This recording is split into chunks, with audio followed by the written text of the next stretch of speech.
I'm Uh, extremely happy to be able to speak to people who are interested in this traditional wisdom. Hello? Hello? Is there some disturbance? Ma'am, there is an echo, I think. it is now fixed. Not on my side. Hello? I think they fixed it, ma'am. Pardon? They fixed it, I think. Hmm? The audio is clear now. There is no problem. Audio is? It's clear now, ma'am. Earlier there was an echo.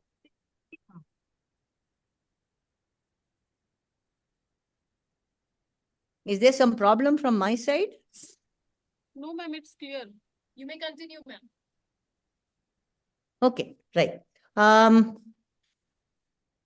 Let me just know if there is any problem from my side because there doesn't seem to be anything here. My system seems to be all right. Yes, ma'am, your system is all right. There is no problem. You may Okay. continue, ma'am. Okay. Right. So I'm very happy actually to be able to speak to people who are concerned about Indian knowledge systems and ways in which we can preserve it and we can also communicate it. I think both are a fairly big issue today because schools of architectures are not teaching anything from the tradition. Most of our education is being done in the Western model, and it has actually no respect for or sensitivity to traditional models. And therefore, it is very, very important that we have many such forums where we can actually express traditional knowledge and look at ways in which it can be brought into the mainstream. It is not as though it's already perfectly aligned to contemporary living. There's still a lot of areas in the traditional wisdom that needs to be refined so that it can fit into the modern idiom. But unless we give it exposure, it's not going to happen magically, right? It's taken hundreds of years for it to develop. And now, in a couple of 100 years, it has been completely relegated to the background. And therefore, the Western model has just taken over.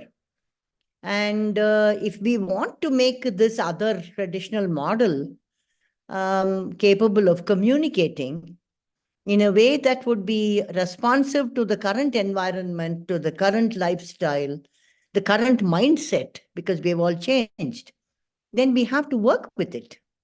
And to work with it, we need to expose it to academia. We need to expose it to varieties of new ideas. And therefore, I think such fora are very critical, where we can dialogue it, where we can speak about it, where we can give the information to various people and help them to take it forward. So I'm very happy that you have invited me to talk to you. And there was a request from Dr. Singh that can I speak in Hindi? I don't speak very good Hindi. My Hindi is almost like I can just about respond when you ask me a question. So I have asked my student come colleague. There she is, Manjusha from Pune. She's an architect, senior faculty in an institute. She's very well versed in the Vastu Shastras now, assisting me. So she'll be there with me now. Okay. So the two of us together will try to communicate so that you may understand. Okay. So let's start with the slides. I have quite a few slides. So let's take a look at them first, and then we'll open it to question answers. And after each slide, I will invite Manjusha to do a little recap in Hindi. Okay. All right. Yes, ma'am. Just give us 10 minutes. We are just beginning the slideshow. Oh, you'll need 10 minutes to show the slides. Okay. Then I'll give you some background until your system is ready. All right. Okay, for those of you who don't know, I have studied with Ganapati Stapati, who was a grandmaster, and he was both a designer and a builder of temples. I was with him for 10 years. So I do believe, there you are. All right. So I do believe that there is great importance in passing on this knowledge as I have received it with some input where I have tried to make it as contemporary as I can within my own practice. Okay. So let's have the first slide, the second slide, the great builders. I'm taking two great builders from the tradition. This person is Shri Vaidyanatha Sthapati, Ganapati Sthapati's father, a great scholar, and also a person very well versed in astrology, Samskrita, as well as the Vastu Shastras. He was the first craftsman to receive the National Award in 1960. This building is the Gandhi Mandapam, which is in Chennai. It is opposite Excuse me, the ma'am. School of Architecture. So we used to The do a lot slides, of visual drawing excuse me, there. ma'am. Yeah, The slides are now visible. yeah, Okay. yeah. That's what I'm speaking about. The first slide that you're showing. I hope you're showing the great builders. Yes, ma'am. Yeah. Okay. So this Thank is you. Ganapati Stapati's father, Vaidyanatha Stapati, and that's his beautiful temple, or you can call it a monument, or you can call it a community space because it has an amphitheater behind. There used to be a lot of presentations there. And it is exactly opposite to the School of Architecture in Chennai. So we used to sit there and do measure drawings and so on. I think the beautiful part of this particular building is that not only did they make the drawings, they actually built it by their own hands. So Vaidyanatha Stapati and his team, and it's completely in stone. They made the pieces on site. They assembled it. And I think that's the remarkable part. Not many architects can say they can actually build with their hands. Over to you, Manjusha.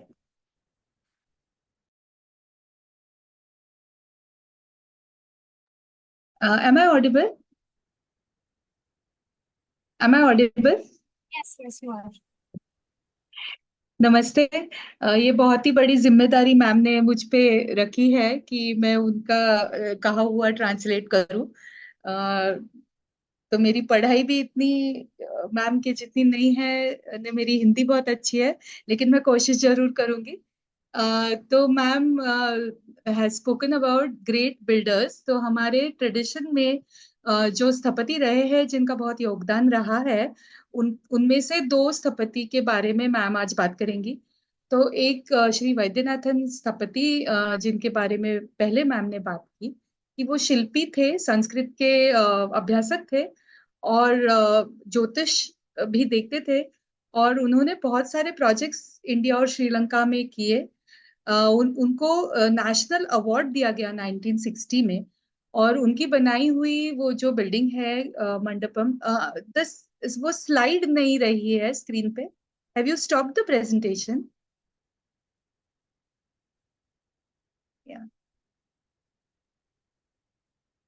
तो उनकी बनाई हुई ये जो building है वो चेन्नई में है, और मैम जहाँ पे पढ़ा करती थी आर्किटेक्चर, तो उनके कॉलेज के बराबर सामने ये था।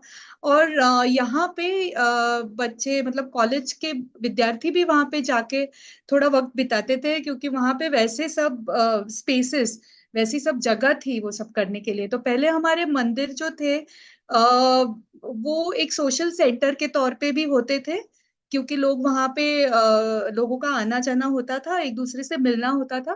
तो न केवल वहां पे रिलीजन की बातें होती थी, धर्म की बातें होती थी, लेकिन बहुत और भी बातें होती थी, और वो ये जगह वैसी ही आज भी यूज होती है। दूसरा मैम ने बहुत महत्वपूर्ण जो बताया वो ऐसा है कि वैद्यनाथन स्थपति जी और उनकी जो पूरी टीम है, उन्होंने न केवल ये डिजाइन किया है, लेकिन उन्होंने अपने हाथों से इसे बांधा भी है।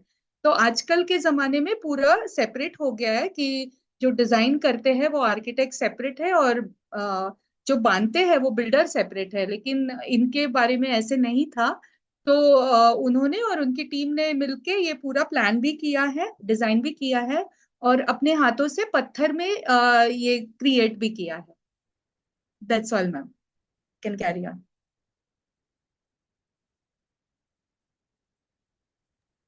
The second We can go slide, to the please. next slide. Yeah.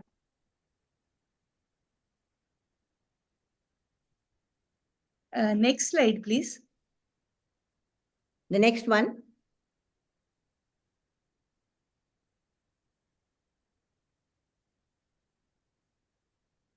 I guess there is an internet issue.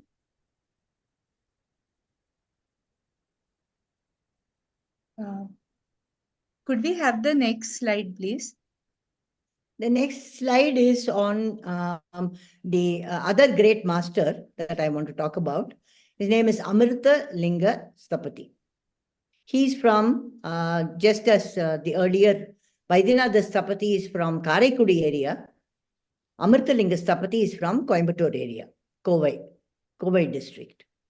And he is also an extraordinary traditionalist. And some of his great works exhibit not only skill, but enormous understanding of the material.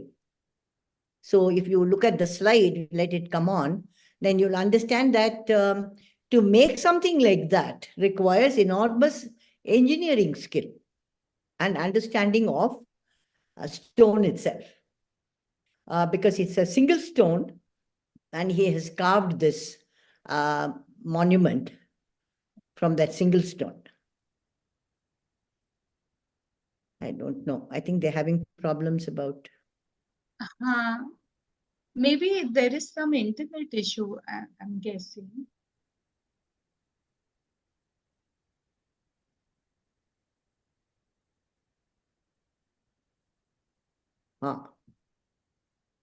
No.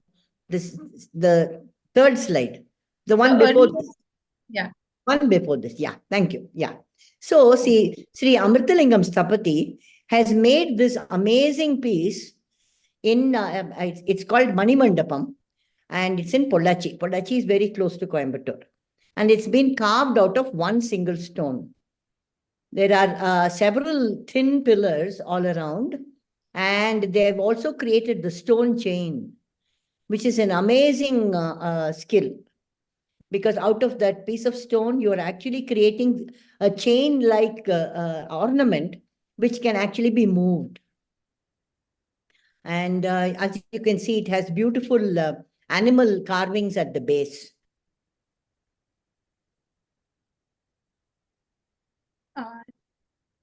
तो अमृतलिंगम स्थपति जी के बारे में ma'am इस slide में बात कर रही है। तो दो चीजें, एक तो कौशल्य होता है किसी भी कारीगर का, तो ये बनाने में कौशल्य तो है ही, लेकिन इसके लिए साइंस की, इंजीनियरिंग की जो नॉलेज है वो भी जरूरी है। क्योंकि अगर आपको इंजीनियरिंग का ज्ञान ना हो और मटेरियल्स का ज्ञान ना हो, तो इस तरह का आप क्रिएट नहीं कर पाएंगे। तो ये जो फोटोग्राफ है, इसमें आप देख सकते हैं कि पत्थर से बनी हुई ये चीज है, मणिमंडपम इसका नाम है। और वहां पे प्राणियों के शिल्प है, और सबसे महत्वपूर्ण जो है कि एक चेन, वहां पे आप ऊपर देख सकते हैं कि पत्थर से बनाई हुई चेन्स है जो हिल सकती है। तो न केवल हाथ का कौशल्य, लेकिन उसका नॉलेज, उसका जो ज्ञान है, मटेरियल पदार्थ विज्ञान जो है, वो भी वो इसमें भी वे बहुत माहिर थे, श्री अमृतलिंगम स्थपति। तो ये उनकी रचना मैम ने यहाँ पे दिखाई है। Over to you ma'am. Yeah, the next slide is a beautiful poem that is used by the traditional Shilpi or a sculptor. And original, of course, is in Tamil, but this is a rough translation. And it says, in sound through music, in the body through dance, in words through poetry, in space through architecture, in form through sculpture, in thought through mathematics, the devotee touches the divine. It's an amazing statement because you're saying that it is possible for each of us to touch deep inner divinity through various paths, such as music, dance, poetry, architecture, sculpture, and unbelievably mathematics. So these are the pathways that they have recommended to touch the divine within the self. Over to you. इसका अनुवाद करना तो बहुत ही मुश्किल है, लेकिन मैं कोशिश करूंगी। तो हमारे अंदर जो एक तत्व है, जो हम ऐसे समझते हैं कि सर्वश्रेष्ठ तत्व जो है, तो उसे कई नामों से हम पुकारते हैं। अलग अलग धर्म के लोग उस तत्व को अलग अलग नामों से पुकारते हैं, लेकिन हमारी हर एक का ये प्रयास होता है कि हम अपने जो मर्त्य जगत है उससे निकल के एक अमूर्त के तरफ हमारा जो प्रवास है वो शुरू हो, और हम उस तत्व तक पहुंच सके। तो उस तत्व तक पहुंचने के लिए बहुत सारे रास्ते बताए गए। तो इस कविता में वही बताया है कि नाद जो है उसमें संगीत ये माध्यम है उस तत्व तक पहुंचने का। अगर आप शरीर को देखें तो डांस या नृत्य ये एक माध्यम है उस परम तत्व तक पहुंचने का। अगर आप शब्द की बात करें तो काव्य वो माध्यम है। अगर आप स्पेस की बात करें तो वास्तुकला वो एक माध्यम है। अगर आप फॉर्म की बात करें तो शिल्प ये माध्यम है। और अगर आप विचारों की बात करें तो गणित ये एक माध्यम है जिससे हम उस परम तत्व तक पहुंच सकते हैं। Over to you ma'am. हाँ. So the next thing that we will look at is what are the qualities of a Shilpi? What are the qualities that are required of a Shilpi so that he may actually build with great attention and with great skill? So this is not only true of the Shilpi. You can see whether it's Natya Shastra, Sangeeta Shastra, or any other Shastra, Ayurveda, there is a description of the quality of the person who is supposed to be the holder of that knowledge and who can practice, who is allowed to practice it. So sthapatihi stapanarha syat sarvashastra visharadaha. Na hina angoti hina, he should not have less limbs. Hina anga atirikta anga, not too many limbs. Dharmikastu dayaparaha. That one on the limbs might sound very odd to you and me. It might sound like, oh my God, that means that everybody has to be perfect in body. Actually, it is also because they had to use their body in the building. So not only were they designers, they were builders. So, and Sapati has told me about it. The hammer that his father used, he says, I couldn't even lift it. So these were people who were extremely strong physically to be able to do their work. So it had to be somebody with physical strength.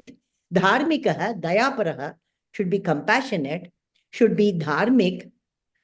The person without any negative qualities in them, to be truthful, not greedy, not be envious, and so on. The Samskrita is, of course, easier for you people to understand. Amatsarya, Anasuya. So all this is very important, that a person is very dharmic, and which you can see even today as a community, they are extremely dharmic people. Over to you. Make it tight. I think most of the Samskrita they would have understood. Yes, तो स्थपति या शिल्पी में जो qualities necessary है उनका वर्णन इस श्लोक में है। तो शायद जैसे मैम ने कहा आप संस्कृत समझते ही हो, तो मुझे इलाबोरेट करने की जरूरत नहीं। लेकिन न केवल उनको बिल्डिंग का डिजाइन आना चाहिए, लेकिन गणित में या शास्त्र में, इतिहास में, इन सभी अंगों में वो पारंगत होना चाहिए। और जैसे मैम ने कहा कि तब स्थपति जो है वो अपने हाथों से बिल्ड भी किया करते थे, तो शारीरिक दृष्टि से सक्षम होना चाहिए और धार्मिक होना चाहिए, और हमेशा सत्य बोलने वाला, और जिसको किसी चीज में स्वार्थ ना दिखता हो, ऐसे होना चाहिए शिल्पी। तो ये उनकी बेसिक क्वालिटीज बताई गई। Over to you ma'am. The next one is the subgroups in the Vishwakarma. The Vishwakarma is the larger, the name of the community. They are known by different names in different parts of the country. They are called Kammalar in Tamil Nadu.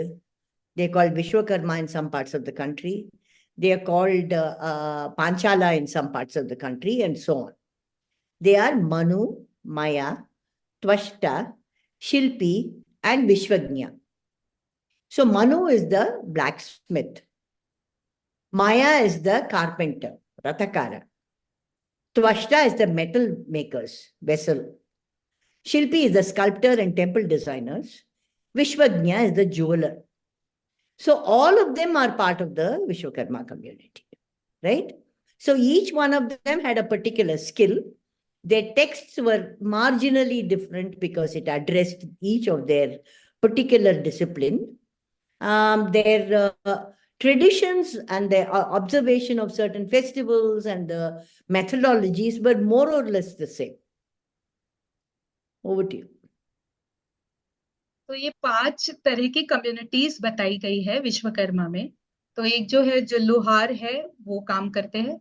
दूसरा जो सुतार है, लकड़ी का काम करते हैं। फिर त्वष्टा जो मेटल से बर्तन बनाते हैं। शिल्पी जो पत्थर से काम करते हैं। और जो अलंकार बनाते हैं वो विश्वज्ञ। तो इन सब के लिए अलग अलग पुस्तक टेक्स्ट हुआ करती थी। तो उनमें थोड़ा वेरिएशन था क्योंकि उनका काम अलग था। तो उनका हर एक का बताया गया था शास्त्रों में कि उन्होंने काम कैसे करना चाहिए और क्या डिटेल्स है। तो उसके लिए टेक्स्ट अवेलेबल थी 5 कम्युनिटीज के लिए। Yes ma'am. The next one. Now we'll move on to a very important subject. This is about the basic principles of Vastu Shastra. This comes from, I'll send you the slides. You can take it. You can use the slides. Basically, it is a story from the Mahabharata, where when they are burning the forest, Arjuna and Sri Krishna meet Maya, the architect of the Danavas or the Asuras, who is also the father of Mandodari in the Ramayana. So he is a person who exhibits his capacity to be able to design in the Vastu tradition. And he says to Arjuna and Krishna, give me a chance. I will help you to build Indraprastha. And he says there are 3 anchors of design: Bhogadyam, Sukhadarshanam, and Ramya. And he says, I can help you to design something which has all 3 principles: Bhogadyam, which is utility or usefulness; Sukhadarshanam, or aesthetics; and Ramya, or spiritual wellness. सो महाभारत की कथा का यहाँ पे reference है कि अर्जुन और श्री कृष्ण जब नई नगरी बसाना चाहते थे, तब उन्हें उनकी मुलाकात मय से हुई। और मय ये असुरों के आर्किटेक्ट थे, असुरों के शिल्पी थे, और मंदोदरी के पिता थे। बाद में रामायण में आपको मंदोदरी का रेफरेंस आता है, तो वो उनके पिता थे। और उन्होंने बताया इन दोनों से कि मैं आपके लिए ऐसे नगरी का निर्माण कर सकता हूँ जो वास्तुशास्त्र के प्रिंसिपल्स पे आधारित हो। और उन्होंने ये बताया कि ये 3 जो चीजें हैं वो बहुत महत्वपूर्ण है: एक भोगाड्यम, एक सुखदर्शनम, और एक राम्यम। भोगाड्यम मतलब यूटिलिटी, जिसे हम कहते हैं फंक्शन। सुख दर्शनम जिसे हम एस्थेटिक्स कहते हैं, या जैसे सुंदर कैसे दिखे वस्तु, और रम्यम जो इनके परे है, जो स्पिरिचुअल वेलनेस वेलनेस की बात करते हैं। तो ये 3 चीजें उन्होंने बताई। So you can see here how each of them has been utilized in the tradition. Aesthetics, it is useful, it is also aesthetic, and it is also capable of giving you wellness. I think this you don't need to translate, man. This is more or less Yes. quite clear. Yes. The next one you might need to translate. The Yes. next one, please. Yeah. What happens is, each of us has two kinds of minds. Unfortunately, our educational system is focusing only on the rational mind. What I see is what I get. Nothing exists beyond what I see. But that there is a part of us which is actually in touch with deeper truths, deeper meanings of life, higher qualities of living. The rational mind is incapable of touching this other mystical or spiritual self. Therefore, today it is very important that we allow for the mystical persona or the mystical mind to be able to come into our everyday action rather than pushing only the rational procedure. Because the mystic or the intangible or the spiritual has been part of the Sanatana tradition for forever. So there will be simultaneously what I observe through my senses and what I can experience, which is beyond the senses. Yeah. तो यहाँ पे ऐसा है कि हमारी जो आज की शिक्षा पद्धति है उसमें ज्यादातर हमें रैशनल या लॉजिक का उपयोग करने के लिए प्रोत्साहित किया जाता है। तो जो आपको दिखाई देता है वही सत्य है, और जो प्रूव कर सकते हैं हम वही सत्य है, इस तरह से हमारी शिक्षा होती है। लेकिन पहले ऐसे नहीं होता था, ये लॉजिक तो था ही, लेकिन उसके बावजूद जो लॉजिक के परे है, जो अनुभव पे बेस्ड है, उसको भी महत्व था, और वो भी मानते थे लोग। तो आज हम वो नहीं करते हैं, लेकिन वो भी करना चाहिए। तो जैसे एक लॉजिक हम इस्तेमाल करते हैं, जैसे हम जो सामने दिखता है उसे ही सच मानते हैं, उसी तरह से एक अनुभव या उसे लॉजिक के परे जो है उसके बारे में भी हमने सोचना चाहिए। जो हम उस माइंड का इस्तेमाल नहीं करते वो करना चाहिए। Yes ma'am. Yeah. So how do you now move into what is relevant in the world of today? For this, I'm choosing 3 systems: yoga, Ayurveda, and Vastu. These are the 3 areas where I have some background. For decades, I have been working with all 3. And I believe the 3 of them are very, very important for our life. Yoga is talking about personal health, balance of mind, breath, and body. Ayurveda is talking about the balance between the doshas, the prakritis within your system, so that your mind, body, and the digestive system and so on, the Agni, all of them are in balance. Vastu is talking about the balance between form, space, and energy. So all these 3 systems are actually interconnected. You cannot separate them. So if I want to be happy in my home, I need to be comfortable with the kind of food that I'm eating and with the kind of bodily exercise that I am taking up every day. Because unless my body is in a fit state and the kind of food I'm eating is offering me health and wellness, my experience of the space will actually be superimposed with my illness or my pathology. It won't be a clear perception. Okay? So, अच्छी जिंदगी बसर करने के लिए इन तीनों चीजों की जरूरत है। जैसे आयुर्वेद में हमें अपनी प्रकृति के बारे में कि कफ है, वात प्रकृति है, पित्त प्रकृति है, तो अपनी शरीर की जो प्रकृति है उसके बारे में हमें जानकारी मिलती है। योग तो हम सब जानते हैं, शरीर और मन का जो जुड़ाव है उससे वो संबंधित है। और वास्तु ऑफ कोर्स हम जहाँ पे रहते हैं उस जगह से संबंधित है। तो ये तीनों चीज अगर बैलेंस में हो तो ही हम एक अच्छी जिंदगी बसर कर सकते हैं। तो ऐसे नहीं होगा कि सिर्फ अच्छी वास्तु निर्माण करने से आपकी जिंदगी अच्छी हो जाए। आपका शरीर मन भी चुस्त होना चाहिए, आपकी प्रकृति ठीक होनी चाहिए, तभी आप वास्तु का अच्छा अनुभव कर पाएंगे। तो ये तीनों जो है ये साथ में चलते हैं, इन्हें आप अलग अलग नहीं कर सकते एक बैलेंस्ड जिंदगी जीने के लिए। Thank you. Next ma'am please. Yeah. Next one. So the Vastu Purusha Mandala, it's a very misunderstood concept. People get caught with the body of the Vastu Purusha.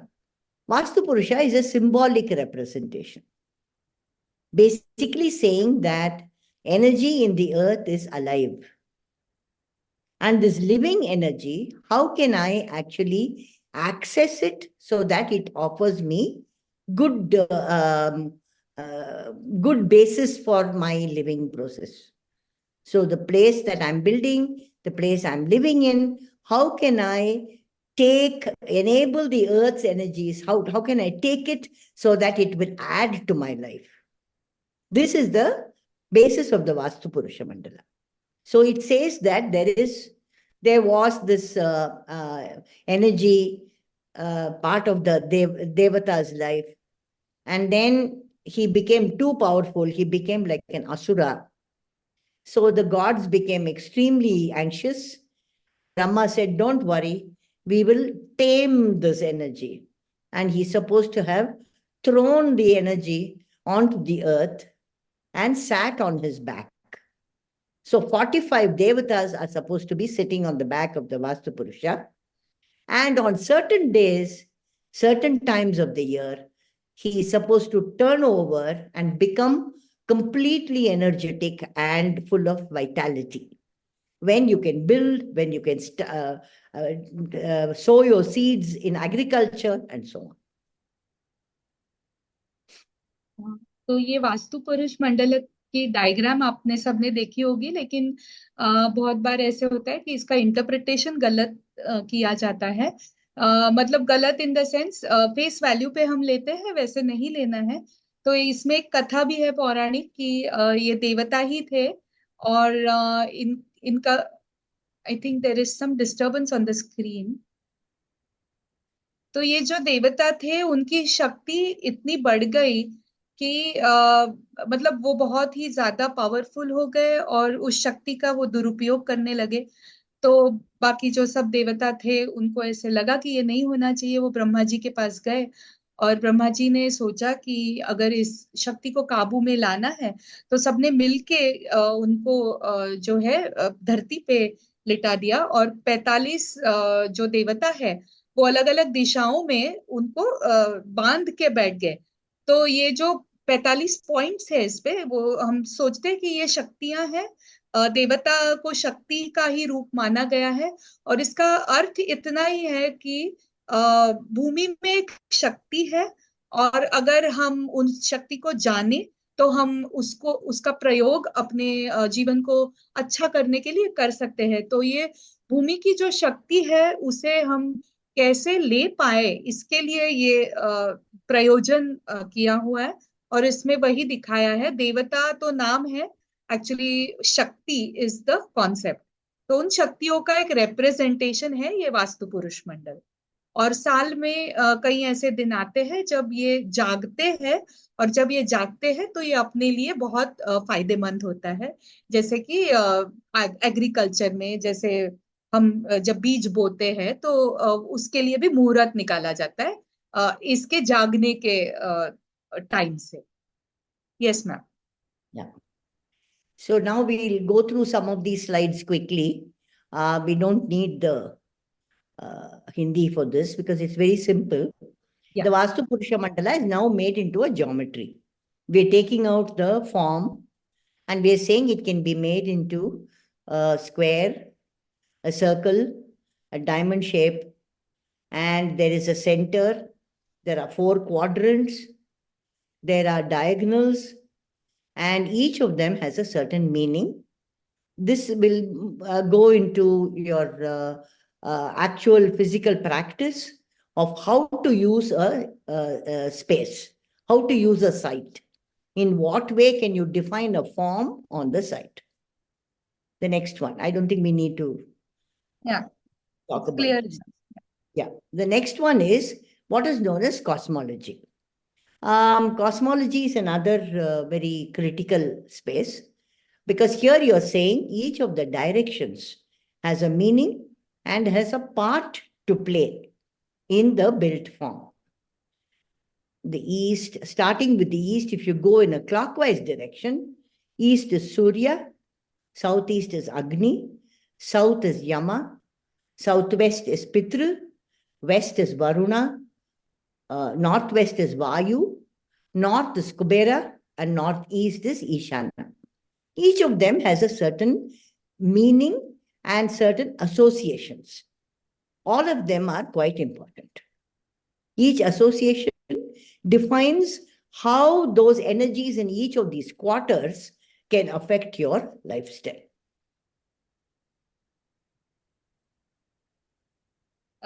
Should I translate or we'll go to the next one?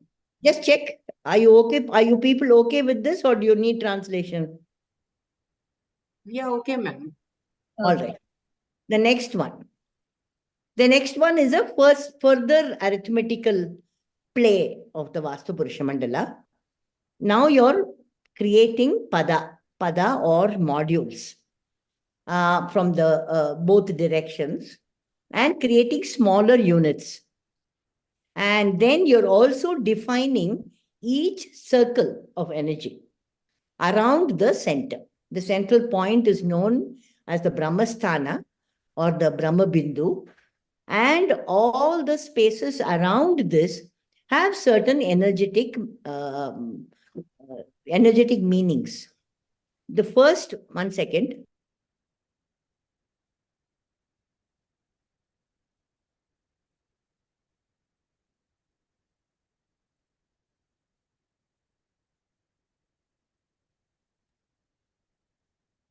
So each of them has an energetic meaning. Okay. So the Brahmasthana of the form, once you have defined the form, then there is a energy which is condensed in the center. In the Brahmasthana is the most potent energy. And then it reduces as you go further and further to the outer ring of the space. Okay. So there is the Brahmasthana, Brahmapada, Devika Pada, Manusha Pada, and the Paishacha Pada. Each one of them has a certain level of energy which you have to understand to be able to design or build on it. Which is why the center was always left open, so that it could constantly be strengthened through interaction with the what we call Akasha. If they need any restatement, please do.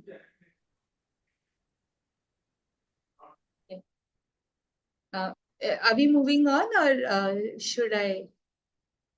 I think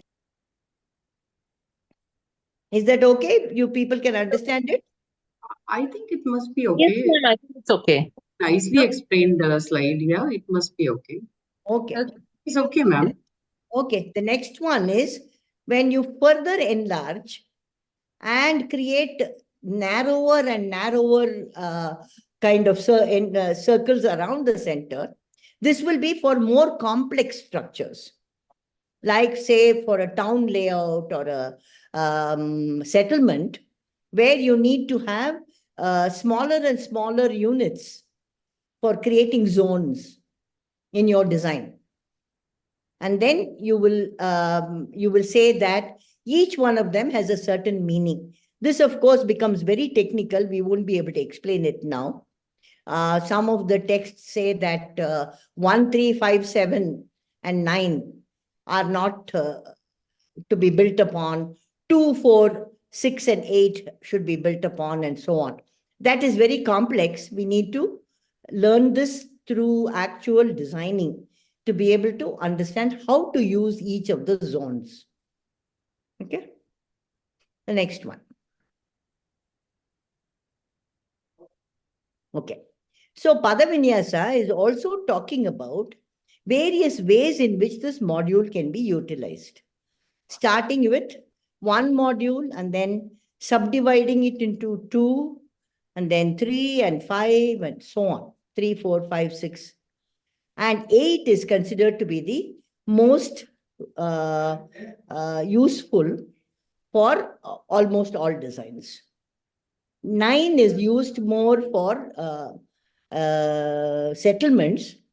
7 and 8 are used more for residential buildings. Okay. Next one.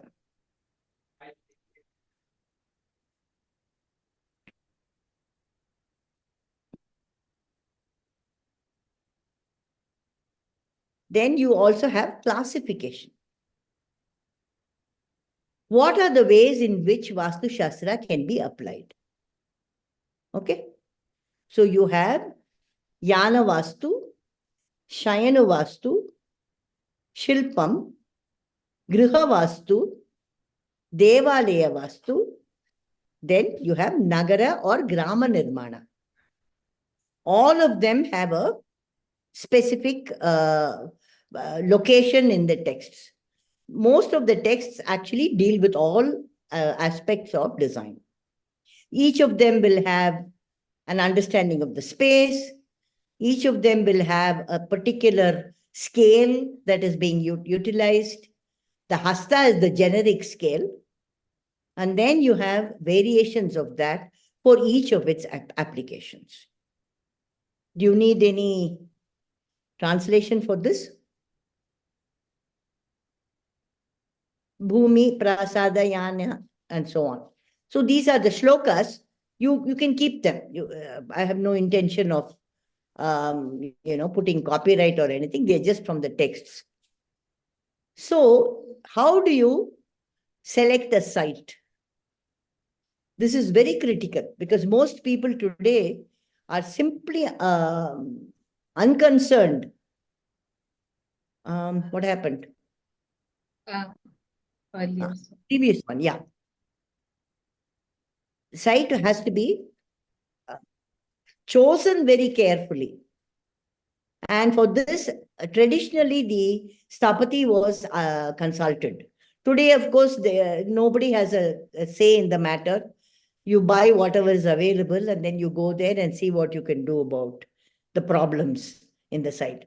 But traditionally, you looked at it, you studied it, then you understood about cardinal directions, and then you also looked at the right kind of dimensions for your building using Ayadi. Everything was carried out in a very systematic fashion with the team, the same team in charge. There was a guru, there was a Vishwakarma and his team. So everybody was involved in this work. Okay, the next one, it will give you more details.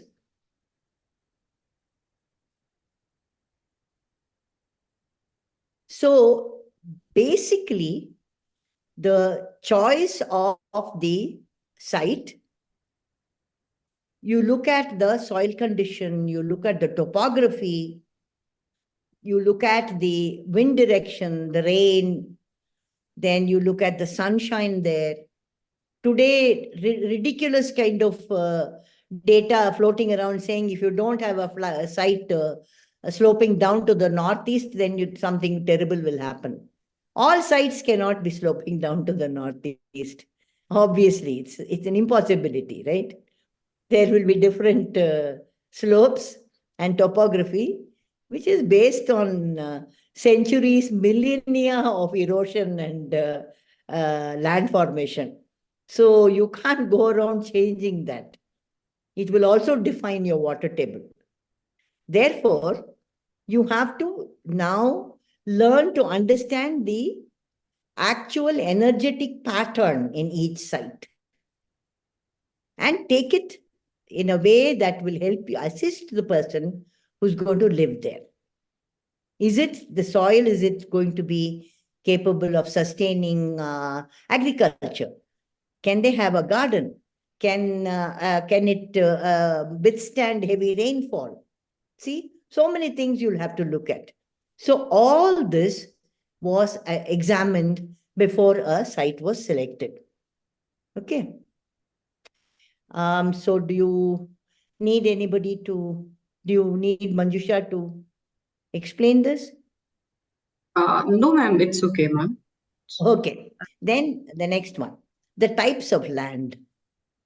All right. In the Tamil literature, they have talked about 5 kinds of land. It's a very ancient classification of land. Kurunchi, Palai, Mullai, Marudam, and Neithal. So Kurunchi is the hilly country.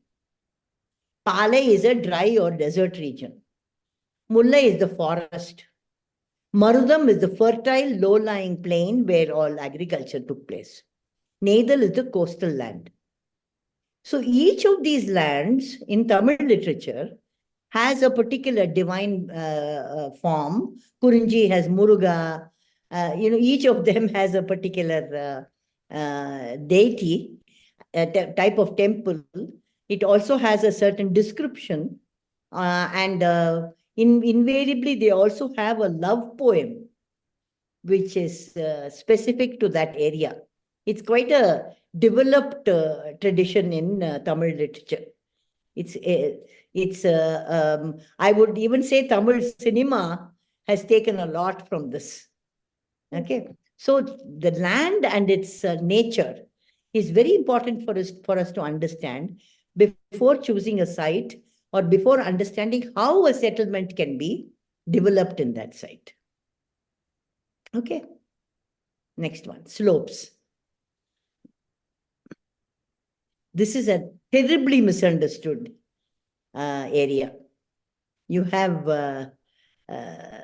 ridiculous theories today floating around saying if you don't slope in a particular way, that you will have loss of money, people will die, this, that, and the other. Traditionally, the slopes were specific only to the settlement, not to individual houses. Today, people are talking about individual houses. That's not what the texts have talked about. They have said, invariably, settlements grew around water, as we all know, around rivers, lakes, and any kind of water body. And they also, the settlements also developed where there was ample rainfall, temperatures were not too high and too low, equable weather condition, and so on. So the slope will be based on how the river is moving. So the land which is sloping into the water or the land which is lower than the river. See, you have to look at both. When it's lower than the river, then you have problems of flooding. So usually they built the embankments of the river and created protection for the settlements. So slopes were based on that kind of understanding of a particular terrain. The next one. So they have also spoken in the texts of various kinds of meanings that are given for certain kinds of slopes. So when the north side is low, with southeast, south, and southwest as high, and it slopes towards the north, it is supposed to be very favorable for spiritual work. So people chose actually slopes like this when they built ashrams. And it could very well be because you are watching the sunrise. Because I live in a place like that. I live in the hills and I'm in a valley where the land is beautifully sloping towards the east. And every morning watching the sunrise is just an experience of a different kind. And I think that has a very great meaning for spiritual work. Then you have land which is sloping towards east or north. Both are perfectly okay. then you will have a certain awareness of the rising sun. And of course, you have to look at northern hemisphere, southern hemisphere. You'll have to have a different attitude towards the land. So one is Susthana, is where the north is low. Sulabha is where the east is low, where you can watch the sunrise. This is also for very good for people in power and authority. Okay, this is actually interchangeable. North low and east low is interchangeable. Then next one. Vastuvara and Satpada. When the south is low and the northwest, north and northeast is high, or when west is low, northeast, east and southeast is high. The first one is for commercial activity. And the second one is, the last one, Satpada, is recommended for people in the service industry. Most of us are in the service industry today. Not one of us is outside of a service industry. We are all serving society in some form or the other. So low west is perfectly okay for any one of us. All right. So this is important for us to remember, not get caught with the formula that's floating around. Now we will move into what we call thala, which is proportions. Next. Yeah. So to understand rhythms and proportions, we need to go into sculpture. That is where rhythms and proportions are most visible. Almost all sculptural forms across India have a rhythmic modular relationship between the length of the face and the body. Okay. So in Tamil, we have a statement, Enjan Vodambu. Enjan, this is known as a Jan, the span, hand span is known as Jan in Tamil. So Enjan Vodambu, 8 times this is the body. That is the standard human body. 8 times the face length. That is Ashtatala. Okay. So Tala is the one face length, okay, or the span. This is considered to be very fundamental to almost all sculptural forms. It has a meaning. It has a symbolic meaning. As you become more and more elongated, you get into a higher state of consciousness. So the Navatala or the Dashatala is something that denotes the ultimate energy of the divine, of Brahman. While the lower ones denote the world of the Yakshas and the Bhutaganas. As you can see, 3 and 4, Yaksha and Bhutagana. 5 is the form of Ganesha. Okay. And then you have 6 and 7 and 8, which we will not go to. The next slide, because then it will become very long. The next one is Nataraja.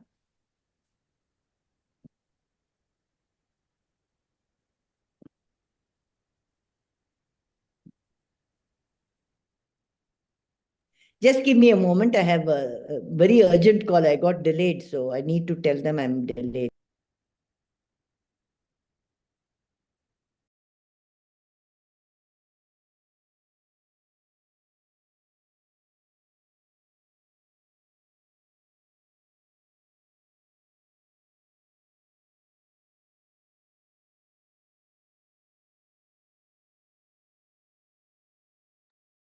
Nataraja is a very interesting form. It is not only is it a Dashatala, it is a Tala in which there is movement. And therefore, by creating this movement, the height actually reduces.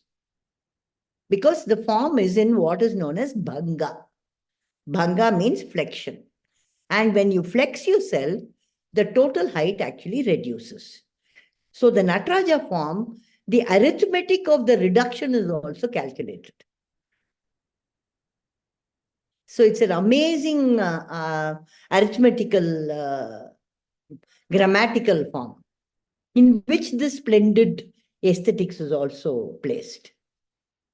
So there is all the meanings are there.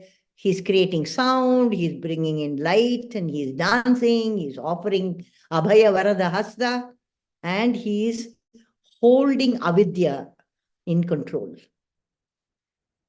Okay. Next one.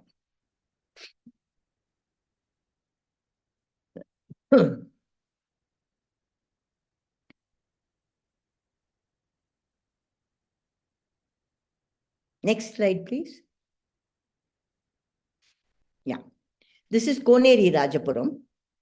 It's one of the most beautiful Natarajas. The height of the Nataraja is 7.5 feet. And including the pedestal, Peetham. So it was made in the 9th century. It is unbelievable that they could have made something like this in that time. What is the kind of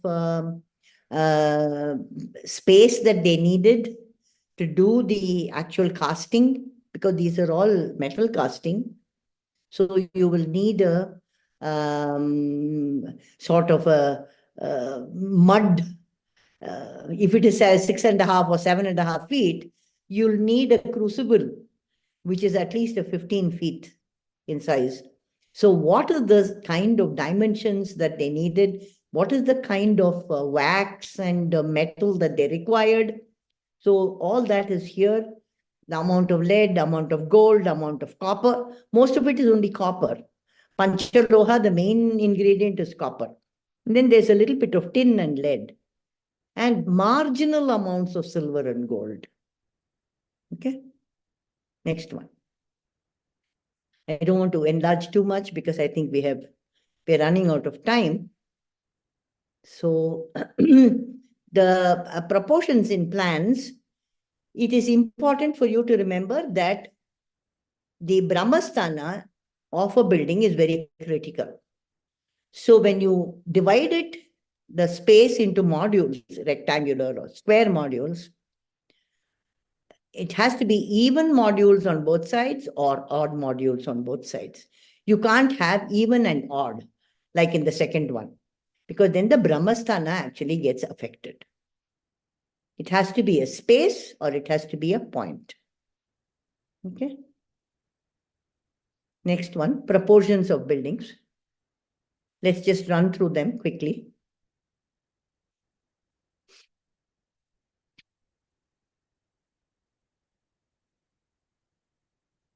Yeah.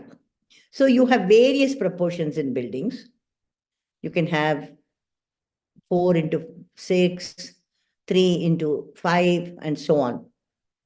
And within that, you create your various layouts. Okay. So these proportions were always held as very, very important. Similarly, the next one, there are proportions in elevations. When the width to the height is 1:1, it's called Shantika. 1:1.25 is called Paushtika. 1:1.5 is Jayada. 1:1.75 is Dhanada. And 1:2 is known as Adbhuta. Okay. So each of these proportions has also been recommended for various applications. The next one. A simple kind of representation of all these. These proportions up till 1:2 was considered to be aesthetically pleasing.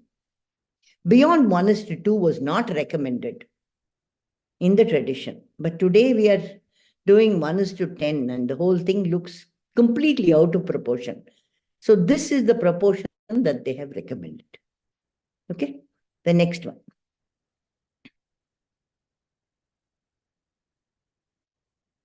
So one of the highest points in our building traditions, the Brihadishwara temple in Tanjavur. What is the size, the number of stone pieces that was required, and they were all assembled on the site and then put together. So how much area of land that you needed? Supposed to have been so many square kilometers. And there was a separate village in which the blacksmiths lived, because the tool which they used, I believe, couldn't be used for more than 15 to 20 minutes, and then it had to be sharpened. So constantly there was a forge in which the metal was being sharpened. So even today, there's a village there called Karuntattangudi. Karuntattan means blacksmith. So the managing of, say, 20,000 workers was not a joke. Housing them, feeding them, looking after their medical benefits and so on. Remarkable experiment that I don't think even today we can match, for management, for aesthetics, and it's not a single crack in the building, thousands of years. Okay. The next. That one was assembly. This one was hollowing in Maharashtra, where they have actually taken a 100-foot rock outcrop and dug into it. Where did the waste go? Still a question, unanswered question. How did they get this perfect proportion when they cut from the top? Okay, so we are talking about skill, we are talking about mathematics, we are talking about incredible team management. Otherwise, this cannot be achieved, because you're talking about several generations of families of Sthapatis who would have been involved in this, who held the authenticity of the original design and worked diligently for 30, 40 years or 50 years to achieve this. Remarkable. Okay. The next one. So you also have the idea of the traditional dwelling settlement also looked after your food. Where did you have your vegetable garden? Where did you have your forest? Where did you source your herbs for your cooking? And so on. All of them were part of Vastu Shilpa Shastra. So every home had its own food and its medicine. Okay. So the famous statement, no? Food becomes medicine. Like that, no? Aushadha. Aushadha and Anna are closely interrelated. Okay. What you eat is also giving you good health. Okay. Next one. Puja and ritual. This is a much neglected subject today. We think it is backward to talk about puja and ritual. But just like I started by saying yoga, Ayurveda, and Vastu are interconnected, puja and ritual is part of our life. Every day, taking a few minutes or half an hour to meditate upon something that is beyond your consciousness and seek the blessings of these energies so that they may actually come into your home and bless you is part of our tradition. Let us bring this back, because I think this is very critical. And as architects, how are we locating the space in which the divine is brought in every day to bless the family? Okay? And how are festivals and rituals kept alive in the families so that the community can come together? All right? All this is also part of the Vastu Shilpa Shastra. We stop with this. Okay? Anything you haven't understood, Manjusha will explain it. In Hindi, of course. Thank you so much, ma'am. It was a wonderful talk. And may I have a question? Because now I am realizing so much of Vastu was involved in our Nanaji's house, in the previous houses which belong to our ancestors. But nowadays, that culture is almost gone, as you rightly said, in the huge buildings and all. Can I ask a question, ma'am? Sure, why not? Ma'am, in your presentation, you showed that Brahma space is in the center of the heart, in the center of the house, right?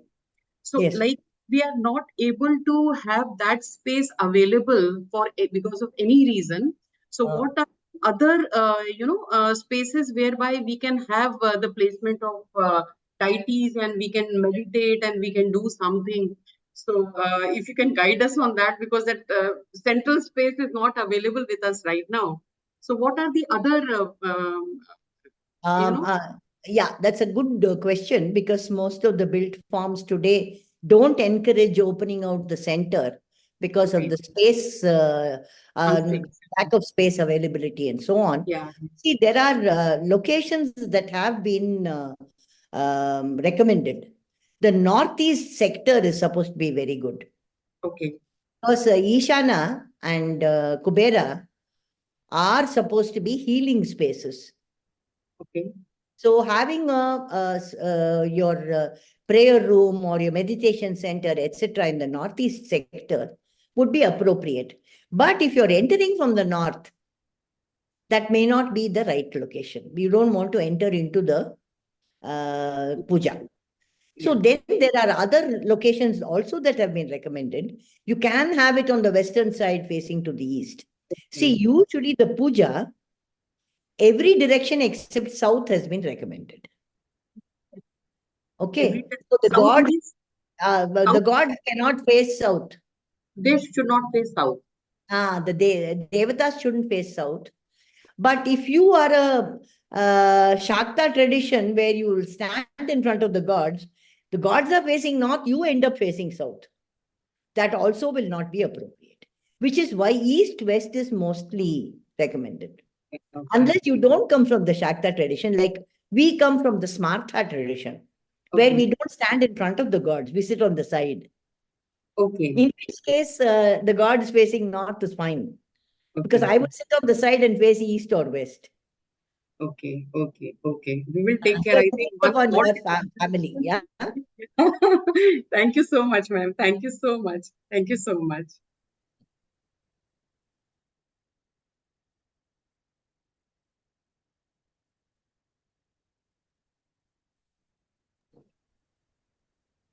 Thank you so Um, much, ma'am, for somebody a has asked for very reference enlightening books. question. Yes, does someone want to ask any question? Any more questions?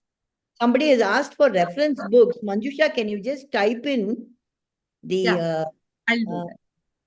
the books from Vastu Vidya Pratishtanam? They're good Yeah. books. Ma'am, can I ask another question? Sure, sure. Which Please do. direction would you, yeah, which directions would you recommend to have the storage space, like almirahs and all? And which direction is toilet, and how many number of toilets can be there in a house? When a number of toilets, because in earlier houses we used to have only one. In my grandfather and maternal grandfather's house. Now we have several of them. So is that okay? And then in which direction should we have our storage spaces and all? See, this toilet thing is a very tricky question. Traditionally, you never had toilets within the home. You went out. You had a Yeah, bathroom. or You could have almost a outside. bathroom. Yeah, yeah, You never yeah. had a toilet earlier. That was because of we are talking about a problem of hygiene, Yeah. right? Most toilets were being cleaned by hand and so on. So it was a hygiene issue. Today, it's totally different. So now you have to look at the meaning of a toilet. The toilet is a place where you are throwing out your negative stuff, right? You're cleaning your system, right? So the refuse or the part of your life which is a waste product, where can it go which will not cause a reduction of the energy? That would be the way you have to look at it now.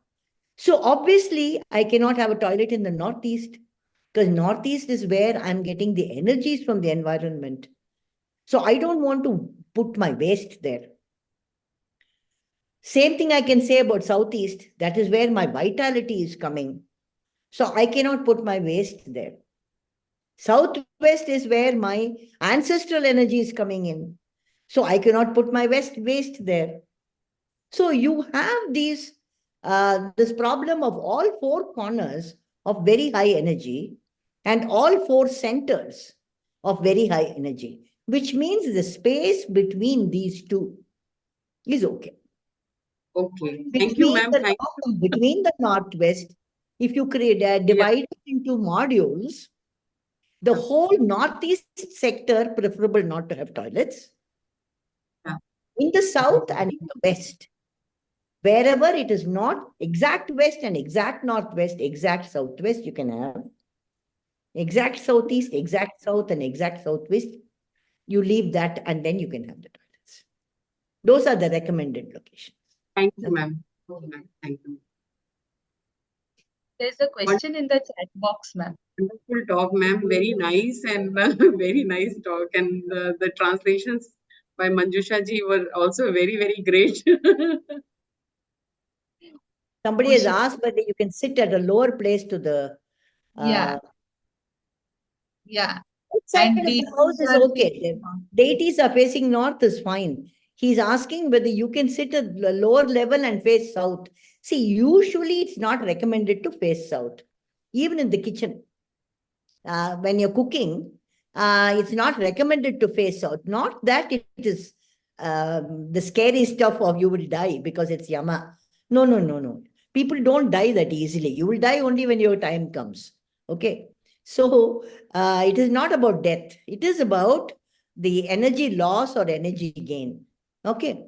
So when you're facing south, yama is a very tough taskmaster. It's like having talking about Shani. Okay. So he is a very tough taskmaster. So when you face the south, you have to be prepared to take the consequences. It's better not to face south because the energy loss will be very high. So I would suggest that you take on only south facing when you feel that that is part of your own sadhana. Be aware of it. Then it's fine. Okay.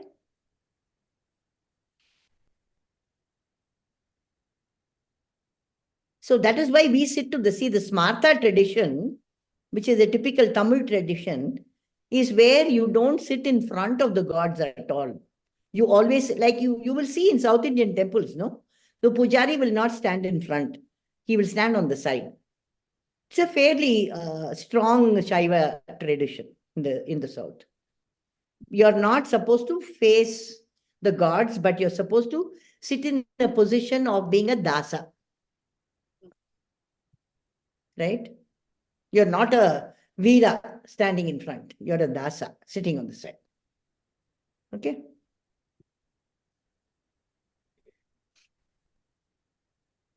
Okay, is there anything more? Okay, we stop here. Somebody